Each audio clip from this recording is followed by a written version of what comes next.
Moon landing.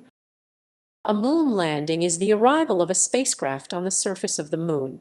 This includes both crewed and robotic missions. The first human-made object to touch the moon was the Soviet Union's Luna 2 on 13 September 1959. The United States Apollo 11 was the first crewed mission to land on the moon on 20 July 1969. There were 6 crewed U.S. landings between 1969 and 1972, and numerous uncrewed landings, with no soft landings happening between 22 August 1976 and 14 December 2013. The United States is the only country to have successfully conducted crewed missions to the moon, with the last departing the lunar surface in December 1972. All soft landings took place on the near side of the moon until 3 January 2019, when the Chinese Chang'e 4 spacecraft made the first landing on the far side of the moon. Uncrewed landings. After the unsuccessful attempt by Luna 1 to land on the moon in 1959, the Soviet Union performed the first hard moon landing, hard meaning the spacecraft intentionally crashes into the moon later that same year with the Luna 2 spacecraft, a feat the U.S. duplicated in 1962 with Ranger 4. Since then, 12 Soviet and U.S. spacecraft have used braking rockets, retro rockets, to make soft landings and perform scientific operations on the lunar surface between 1966 and 1976.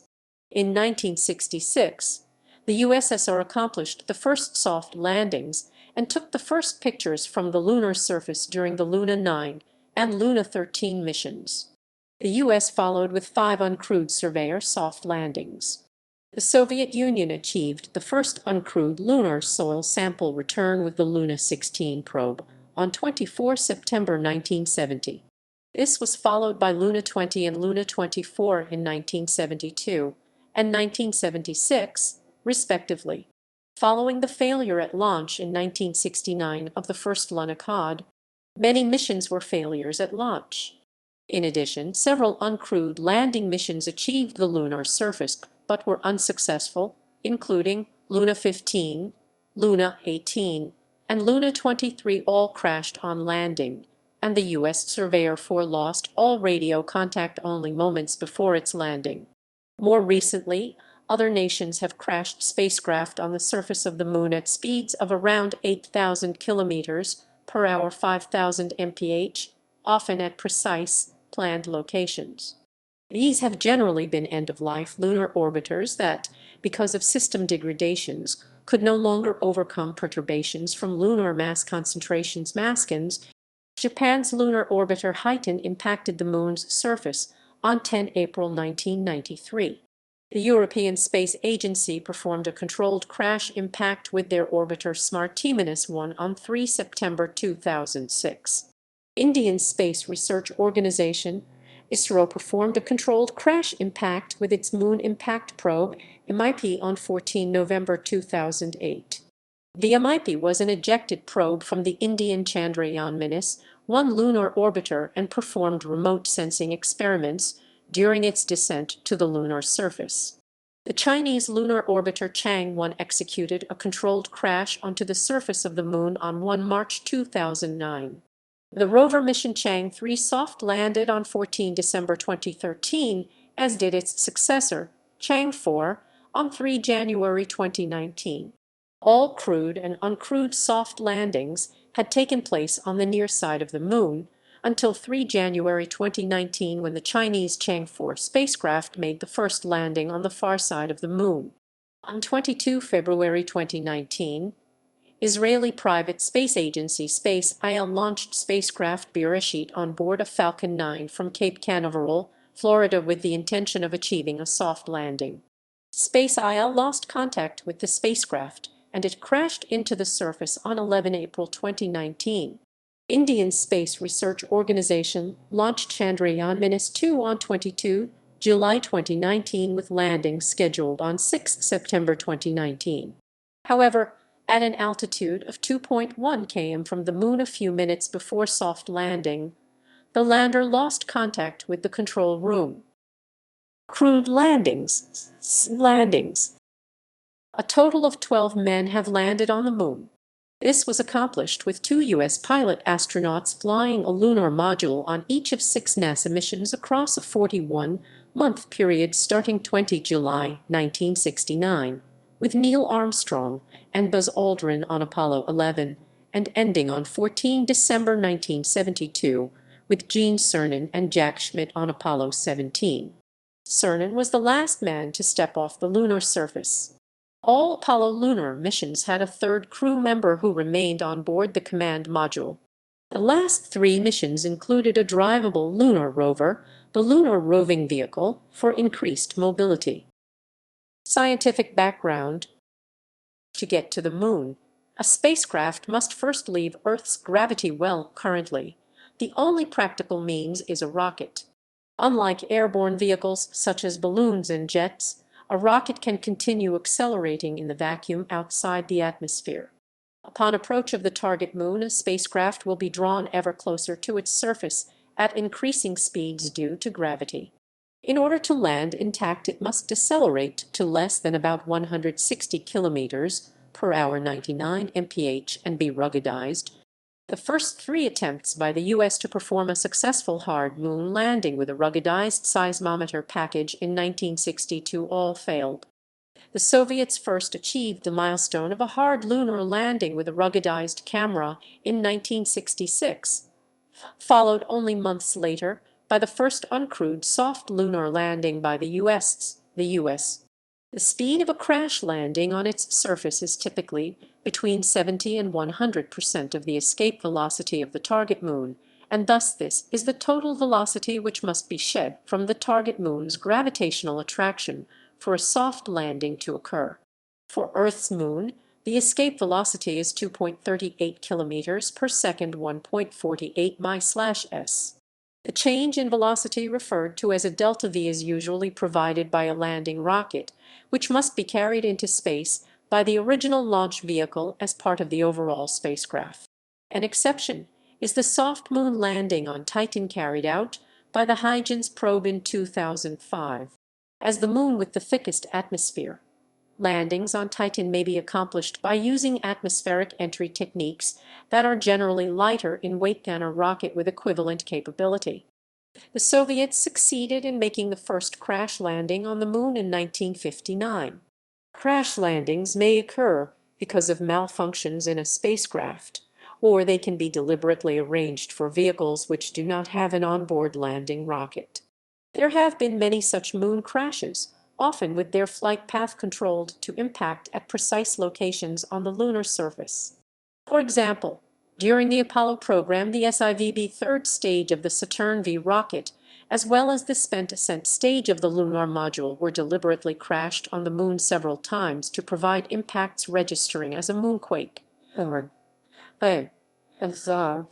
Such crashes were instrumental in mapping the internal structure of the moon. To return to Earth, the escape velocity of the moon must be overcome for the spacecraft to escape the gravity well of the moon. Rockets must be used to leave the moon and return to space. Upon reaching Earth, atmospheric entry techniques are used to absorb the kinetic energy of a returning spacecraft and reduce its speed for safe landing. These functions greatly complicate a moon landing mission and lead to many additional operational considerations. Any moon departure rocket must first be carried to the moon's surface by a moon landing rocket, increasing the latter's required size. The moon departure rocket, larger moon landing rocket, and any Earth atmosphere entry equipment, such as heat shields and parachutes, must in turn be lifted by the original launch vehicle, greatly increasing its size by a significant and almost prohibitive degree. Political background. Early Soviet uncrewed lunar missions 1958-1965. After the fall of the Soviet Union in 1991, historical records were released to allow the true accounting of Soviet lunar efforts.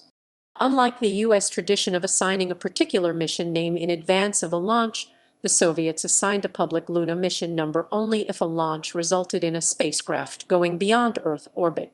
The policy had the effect of hiding Soviet moon mission failures from public view. If the attempt failed in Earth orbit before departing for the moon, It was frequently but not always given a Sputnik or Cosmos Earth orbit mission number to hide its purpose. Launch explosions were not acknowledged at all. Early U.S. uncrewed lunar missions 1958, 1965. In contrast to Soviet lunar exploration triumphs in 1959, success eluded initial U.S. efforts to reach the Moon with the Pioneer and Ranger programs.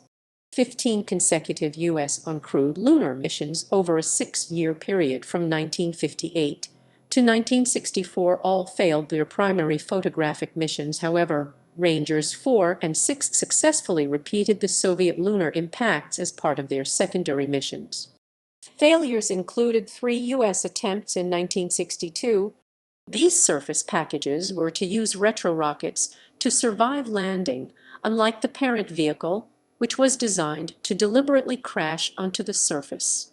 The final 3 Ranger probes performed successful high-altitude lunar reconnaissance photography missions during intentional crash impacts between 2.62 and 2.68 kilometers per second 9,400 and 9,600 km/h. Pioneer missions. Ranger missions. The Ranger 1 and 2 Block I missions were virtually identical. Spacecraft experiments included a Lyman alpha telescope, a rubidium vapor magnetometer, electrostatic analyzers, medium energy range particle detectors, 2 triple coincidence telescopes, a cosmic ray integrating ionization chamber, cosmic dust detectors, and scintillation counters. The goal was to place these Block I spacecraft in a very high Earth orbit with an apogee of 110,000 kilometers, 68,000 mi, and a perigee of 60,000 kilometers, 37,000 mi. From that vantage point, scientists could make direct measurements of the magnetosphere over a period of many months while engineers perfected new methods to routinely track and communicate with spacecraft over such large distances. Such practice was deemed vital to be assured of capturing high-bandwidth television transmissions from the Moon during a one-shot 15-minute time window in subsequent Block Roman 2 and Block Roman 3 lunar descents. Both Block I missions suffered failures of the new Agena upper stage and never left low Earth parking orbit after launch, both burned up upon re-entry after only a few days. The first attempts to perform a moon landing took place in 1962 during the Rangers 3, 4, and 5 missions flown by the United States. All 3 Block Roman 2 missions' basic vehicles were 3.1 m high and consisted of a lunar capsule covered with a balsa wood impact limiter, 650 mm in diameter, a monopropellant mid-course motor, a retrorocket with a thrust of 5,050 pounds, force 22.5 kN, and a gold and chrome-plated hexagonal base 1. This lander, code-named Tonto, was designed to provide impact cushioning using an exterior blanket of crushable balsa wood and an interior filled with incompressible liquid freon. A 42 kg 56 pounds 98 FT metal payload sphere floated and was free to rotate in a liquid freon reservoir contained in the landing sphere. This payload sphere contained 6 silver-cadmium batteries to power a 50 milliwatt radio transmitter, a temperature-sensitive voltage-controlled oscillator to measure lunar surface temperatures, and a seismometer designed with sensitivity high enough to detect the impact of a 5 lb 2.3 kg meteorite on the opposite side of the Moon. Weight was distributed in the payload sphere so it would rotate in its liquid blanket to place the seismometer into an upright and operational position no matter what the final resting orientation of the external landing sphere. After landing, plugs were to be opened allowing the freon to evaporate and the payload sphere to settle into upright contact with the landing sphere. The batteries were sized to allow up to 3 months of operation for the payload sphere. Various mission constraints limited the landing site to Oceanus Procellarum on the lunar equator, which the lander ideally would reach 66 hours after launch. No cameras were carried by the Ranger landers, and no pictures were to be captured from the lunar surface during the mission. Instead, the The 3.1 meters 10 FT Ranger Block Roman 2 mothership carried a 200 scan line television camera, which was to capture images during the free fall descent to the lunar surface. The camera was designed to transmit a picture every 10 seconds. Seconds before impact at 5 and 0.6 kilometers, 3.11 and 0.37 mi above the lunar surface, the Ranger motherships took picture, which may be viewed here. Other instruments gathering data before the mothership crashed onto the moon were a gamma-ray spectrometer to measure overall lunar chemical composition and a radar altimeter. The radar altimeter was to give a signal ejecting the landing capsule and its solid-fueled braking rocket overboard from the Block Roman 2 mothership. The braking rocket was to slow and the landing sphere to a dead stop at 330 meters, 1080 ft above the surface and separate, allowing the landing sphere to free fall once more and hit the surface. On Ranger 3, failure of the Atlas guidance system and a software error aboard the Agena upper stage combined to put the spacecraft on a course that would miss the moon. Attempts to salvage lunar photography during a flyby of the moon were thwarted by in-flight failure of the onboard flight computer. This was probably because of prior heat sterilization of the spacecraft by keeping it above the boiling point of water for 24 hours on the ground, to protect the moon from being contaminated by Earth organisms. Heat sterilization was also blamed for subsequent in-flight failures of the spacecraft computer on Ranger 4 and the power subsystem on Ranger 5. Only Ranger 4 reached the moon in an uncontrolled crash impact on the far side of the moon. Heat sterilization was discontinued for the final 4 Block Roman 3 Ranger probes. These replaced the Block Roman 2 landing capsule and its retro-rocket with a heavier, more capable television system to support landing site selection for upcoming Apollo Crude moon landing missions. 6 cameras were designed to take thousands of high-altitude photographs in the final 20-minute period before crashing on the lunar surface. Camera resolution was 1132 scan lines, far higher than the 525 lines found in a typical US 1964 home television. While Ranger 6 suffered a failure of this camera system and returned no photographs despite an otherwise successful flight, the subsequent Ranger 7 mission to Mare Cognitum was a complete success.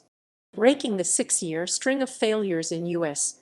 attempts to photograph the moon at close range, the Ranger 7 mission was viewed as a national turning point and instrumental in allowing the key 1965 NASA budget appropriation to pass through the United States Congress intact without a reduction in funds for the but subsequent successes with Ranger 8 and Ranger 9 further buoyed U.S. hopes. Soviet uncrewed soft landings 1966–1976. The Luna 9 spacecraft, launched by the Soviet Union, performed the first successful soft moon landing on 3 February 1966. Airbags protected its 99 kilograms 218 lb ejectable capsule, which survived an impact speed of over 15 meters per second 54 km/h 34 mph. Luna 13 duplicated this feat with a similar moon landing on 24 December 1966. Both returned panoramic photographs that were the first views from the lunar surface. Luna 16 was the first robotic probe to land on the moon and safely return a sample of lunar soil back to Earth. It represented the first lunar sample return mission by the Soviet Union and was the third lunar sample return mission overall, following the Apollo 11 and Apollo 12 missions. This mission was later successfully repeated by Luna 20 1972 and Luna 24 1976. In 1970 and 1973, 2 Lunar Moonwalker robotic lunar rovers were delivered to the moon, where they successfully operated for 10 and 4 months respectively, covering 10.5 km Lunar 1 and 37 km Lunar 2. These rover missions were in operation concurrently with the Zond and Luna series of moon flyby, orbiter, and landing missions. U.S. uncrewed soft landings 1966–1968. The U.S. Robotic Surveyor program was part of an effort to locate a safe site on the Moon for a human landing and test under lunar conditions the radar and landing systems required to make a true controlled touchdown. 5 of Surveyor's 7 missions made successful uncrewed moon landings. Surveyor 3 was visited 2 years after its moon landing by the crew of Apollo 12. They removed parts of it for examination back on Earth to determine the effects of long-term exposure to the lunar environment. Transition from direct descent landings to lunar orbit operations. Soviet lunar orbit satellites, 1966-1974. Luna 10 became the first spacecraft to orbit the Moon on 3 April 1966. U.S. lunar orbit satellites, 1966-1967. Soviet circumlunar loop flights, 1967-1970. It is possible to aim a spacecraft from Earth so it will loop around the Moon and return to Earth without entering lunar orbit, following the so-called free return trajectory. Such circumlunar loop missions are simpler than lunar orbit missions because rockets for lunar orbit braking and Earth return are not required. However, a crewed circumlunar loop trip poses significant challenges beyond those found in a crewed low Earth orbit mission, offering valuable lessons in preparation for a crewed moon landing. Foremost among these are mastering the demands of re-entering the Earth's atmosphere upon returning from the Moon. Inhabited Earth-orbiting vehicles, such as the Space Shuttle, return to Earth from speeds of around 7,500 m/s/27,000 km/h. Due to the effects of gravity, a vehicle returning from the Moon hits Earth's atmosphere at a much higher speed of around 11,000 m/s/40,000 km/h. The G-loading on astronauts during the resulting deceleration can be at the limits of human endurance even during a nominal re-entry. Slight variations in the vehicle flight path and re-entry angle during a return from the Moon can easily result in fatal levels of deceleration force. Achieving a crewed circumlunar loop flight prior to a crewed lunar landing became a primary goal of the Soviets with their Zond spacecraft program. The first 3 Zonds were robotic planetary probes. After that, the Zond name was transferred to a completely separate human spaceflight program. The initial focus of these later Zonds was extensive testing of required high-speed re-entry techniques. This focus was not shared by the U.S., who chose instead to bypass the stepping stone of a crewed circumlunar loop mission and never developed a separate spacecraft for this purpose. Initial crewed spaceflights in the early 1960s placed a single person in low Earth orbit during the Soviet Vostok and U.S. Mercury programs. A 2-flight extension of the Vostok program known as Voskhod effectively used Vostok capsules with their ejection seats removed to achieve Soviet space firsts of multiple-person crews in 1964 and spacewalks in early. These capabilities were later demonstrated by the U.S. in 10 Gemini low Earth orbit missions throughout 1965 and 1966, using a totally new second-generation spacecraft design that had little in common with the earlier Mercury.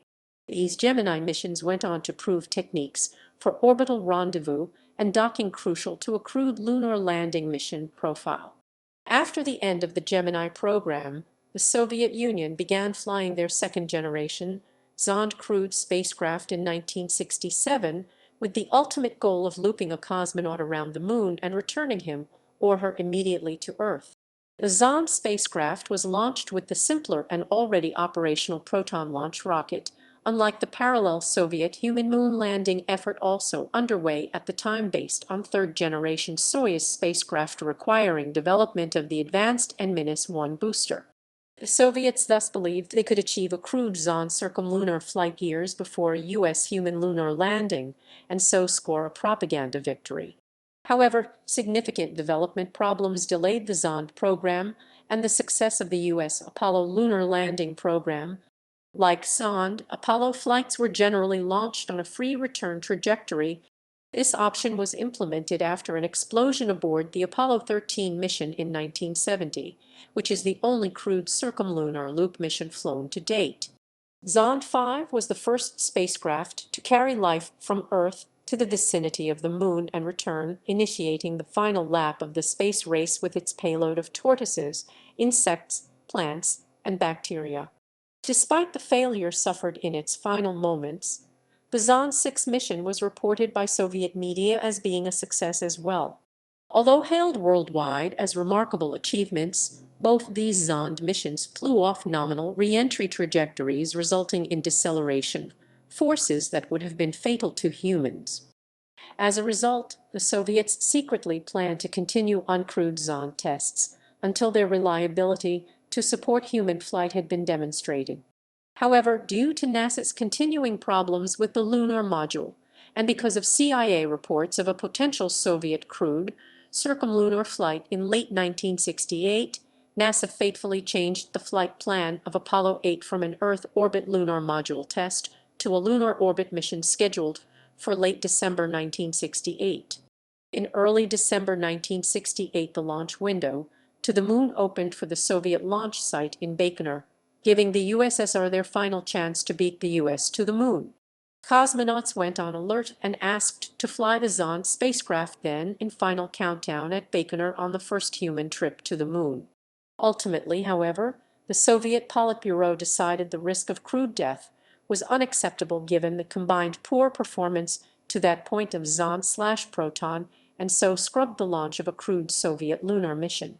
Their decision proved to be a wise one, since this unnumbered Zond mission was destroyed in another uncrewed test when it was finally launched several weeks later. By this time, flights of the third-generation U.S. Apollo spacecraft had begun. Far more capable than the Zond, the Apollo spacecraft had the necessary rocket power to slip into and out of lunar orbit and to make course adjustments required for a safe re-entry during the return to Earth. The Apollo 8 mission carried out the first human trip to the Moon on 24 December 1968, certifying the Saturn V booster for crewed use and flying not a circumlunar loop, but instead a full 10 orbits around the Moon before returning safely to Earth. Apollo 10 then performed a full dress rehearsal of a crewed Moon landing in May 1969.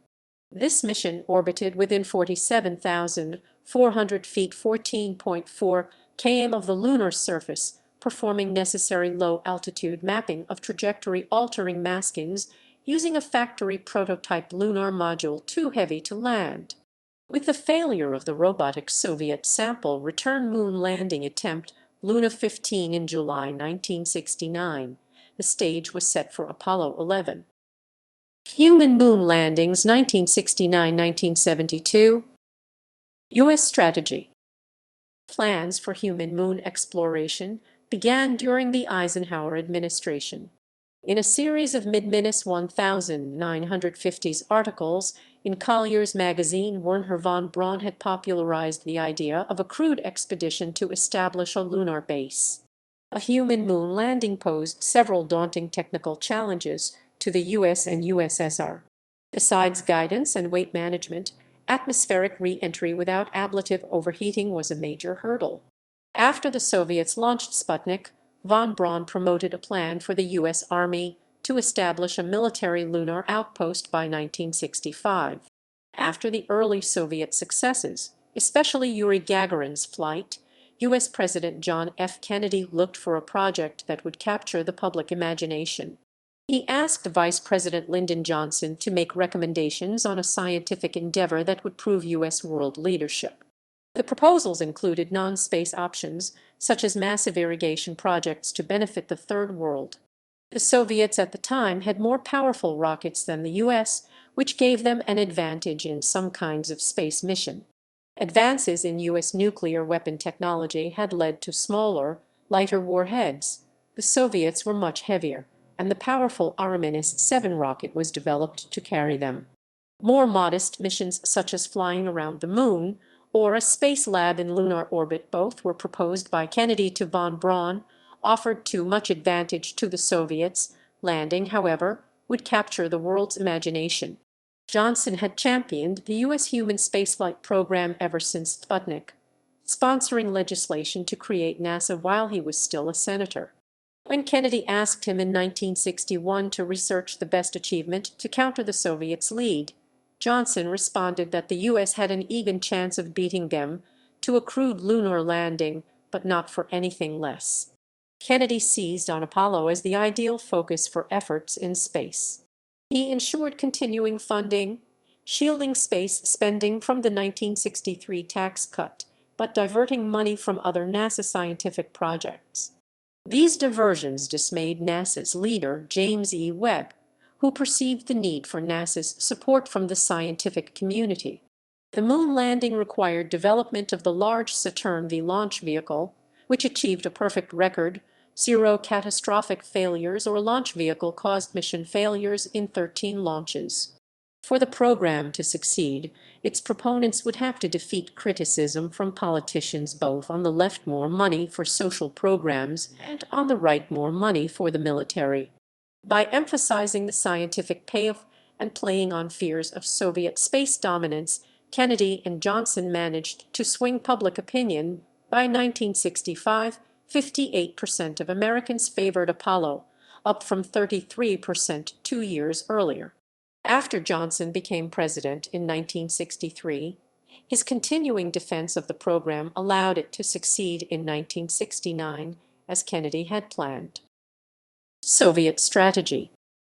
Soviet leader Nikita Khrushchev said in October 1963 the USSR was not at present planning flight by cosmonauts to the moon, while insisting that the Soviets had not dropped out of the race.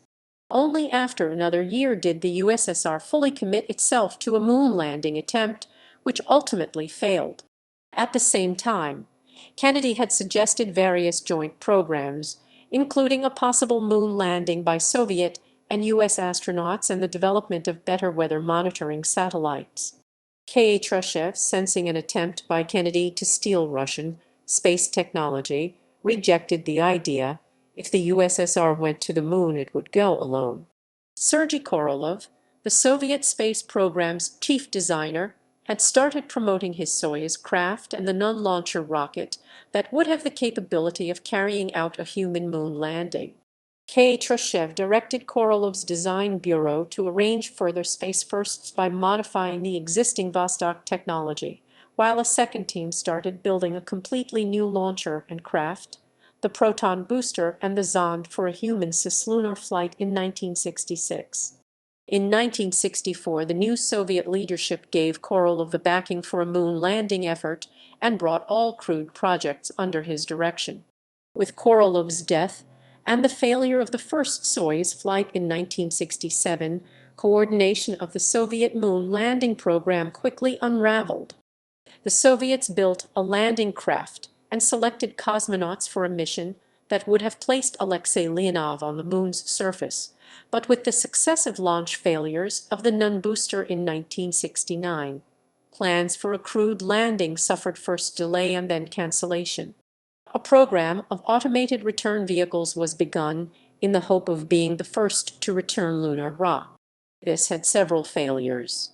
It eventually succeeded with Luna 16. But this had little impact because the Apollo 11 and Apollo 12 lunar landings and rock returns had already taken place by then. Apollo missions.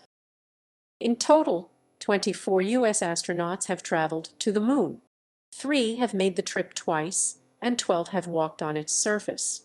Apollo 8 was a lunar orbit-only mission. Apollo 10 included undocking and descent orbit insertion (DOI), followed by LM staging to CSM redocking, while Apollo 13, originally scheduled as a landing, ended up as a lunar flyby by means of free return trajectory. Thus, none of these missions made landings. Apollo 7 and Apollo 9 were Earth orbit-only missions.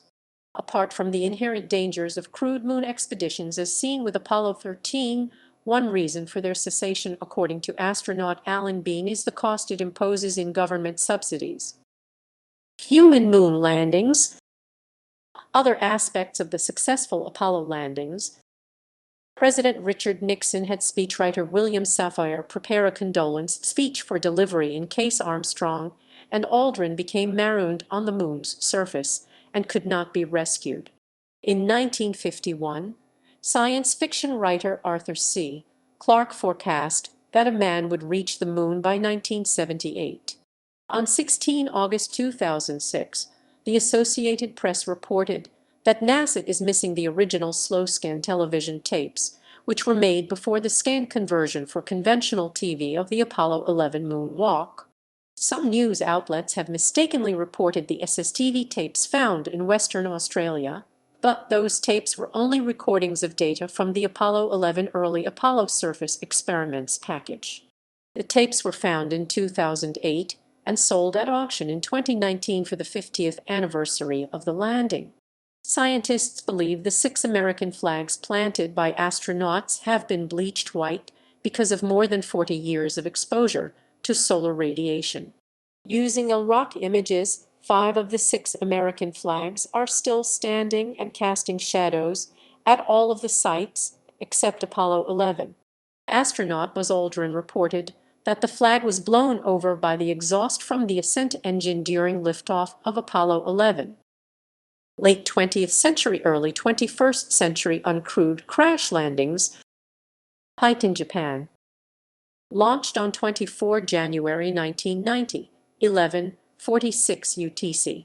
At the end of its mission, the Japanese lunar orbiter Haiten was commanded to crash into the lunar surface and did so on 10 April 1993 at 18:3:25.7 UT, 11 April 3:3:25.7 JST.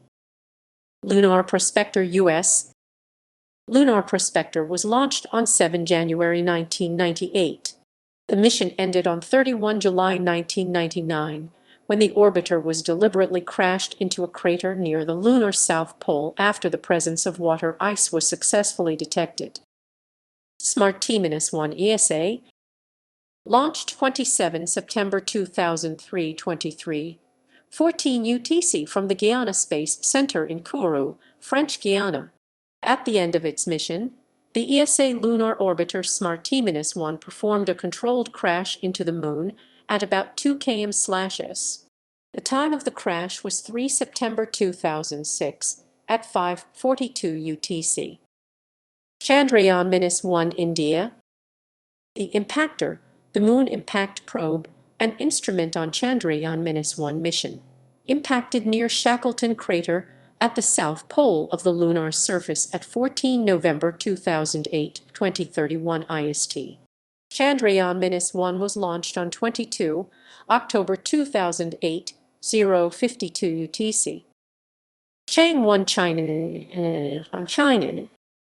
The Chinese lunar orbiter Chang'e executed a controlled crash onto the surface of the Moon on 1 March 2009, 20:44 GMT, after a 16-month mission. Chang'e was launched on 24 October 2007, 10:05 UTC. Selene, Japan. Selene or Kaguya, after successfully orbiting the Moon for a year and 8 months, the main orbiter was instructed to impact on the lunar surface near the crater Gill at 18:25 UTC on 10 June 2009. Selene or Kaguya was launched on 14 September 2007. L-Cross US. The L-Cross data collecting shepherding spacecraft was launched together with the Lunar Reconnaissance Orbiter LRO on 18 June 2009 on board an Atlas V rocket with a Centaur upper stage. On 9 October 2009, at 11:31 UTC, the Centaur upper stage impacted the lunar surface, releasing the kinetic energy equivalent of detonating approximately 2 tons of TNT 8.86 GJ. 6 minutes later, at 11:37 UTC, the L-Cross shepherding spacecraft also impacted the surface. Grail US. The Grail mission consisted of 2 small spacecraft, Grail Ebb and Grail B Flow. They were launched on 10 September 2011 on board a Delta Roman 2 rocket. Grail is separated from the rocket about 9 minutes after launch, and Grail B followed about 8 minutes later. The first probe entered orbit on 31 December 2011 and the second followed on 1 January 2012. The 2 spacecraft impacted the lunar surface on 17 December 2012. LEDI US. LEDI was launched on 7 September 2013. The mission ended on 18 April 2014 when the spacecraft's controllers intentionally crashed LADEE into the far side of the Moon, which, later, was determined to be near the eastern rim of Sundman V crater. 21st century uncrewed soft landings and attempts. Chang'e 3 China. On 14 December 2013 at 13:12 UTC, Chang'e 3 soft landed a rover on the Moon. This was the first lunar soft landing since Luna 24 on 22 August 1976. Chang'e 4 China. On 3 January 2019 at 2:26 UTC, Chang'e 4 became the first spacecraft to land on the far side of the Moon. Bereshit Israel was real.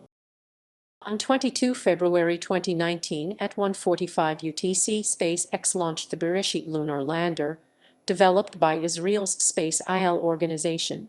Launched from Cape Canaveral, Florida, on a Falcon 9 booster, with the lander being one of 3 payloads on the rocket. Bereshit arrived near the Moon using a slow but fuel-efficient trajectory. Taking 6 weeks and several increasingly large orbits around the Earth, it first achieved a large elliptical orbit around Earth with an apogee near 400,000 kilometers, 250,000 mi. At that point, with a short deceleration burn, it was caught by the Moon's gravity in a highly elliptical lunar orbit, an orbit which was circularized and reduced in diameter over a week's time before attempting a landing on the Moon's surface on 11 April 2019.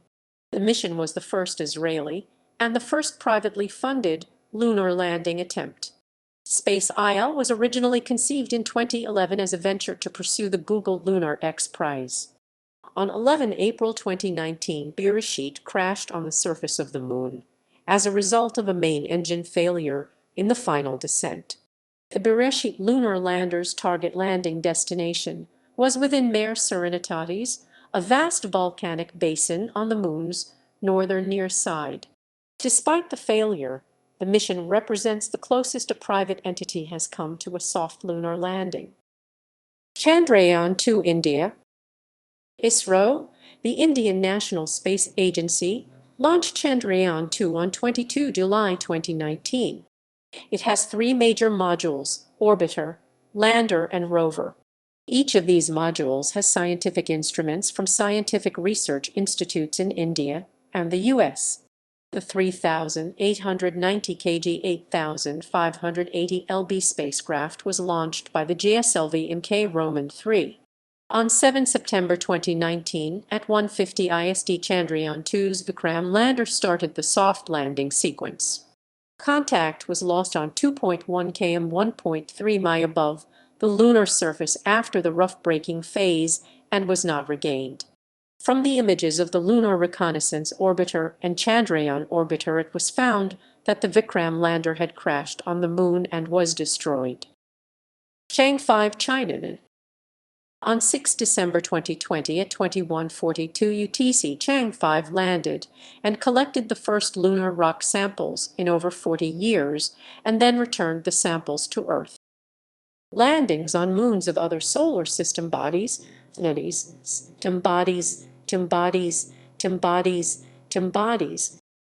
Progress in space exploration has recently broadened the phrase moon landing to include other moons in the solar system as well.